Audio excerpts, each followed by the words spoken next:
when some 1,500 cannonballs, mortars, and rockets were fired on the fort. Overnight, that attorney felt that the fort would fall to the British, but the next morning, he didn't see a white flag of surrender.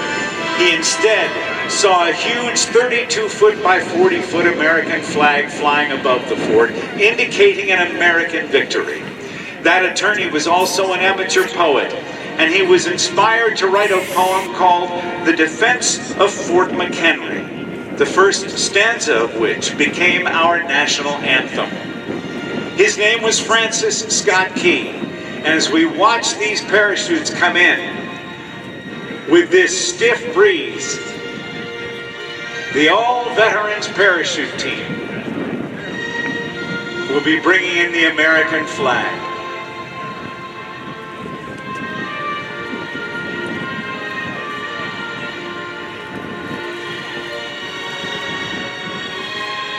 Now, ladies and gentlemen, I'm going to ask wherever you are within the sound of my voice that you stop where you are. Please remove your caps and please come to attention, as our national anthem will be sung by one of the members of the 2nd Marine Aircraft Wing Band, Corporal Elizabeth Marino. Ladies and gentlemen, our national anthem.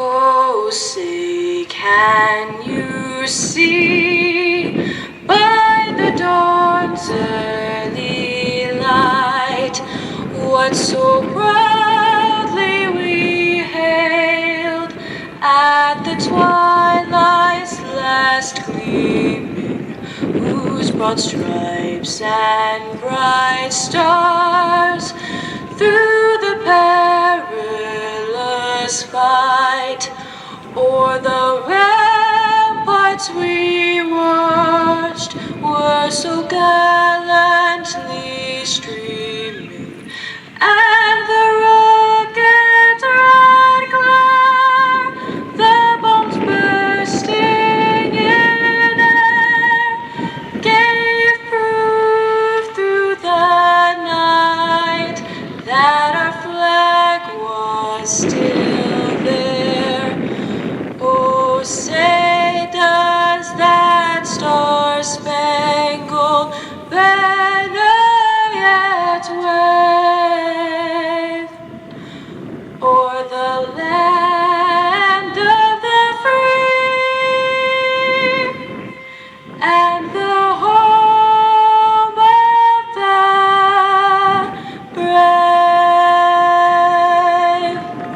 Corporal Elizabeth Marino, thank you, Corporal, and our national anthem. And thanks to the all-veteran parachute team. You may have noticed that the flag did touch the ground, but flag protocol does indicate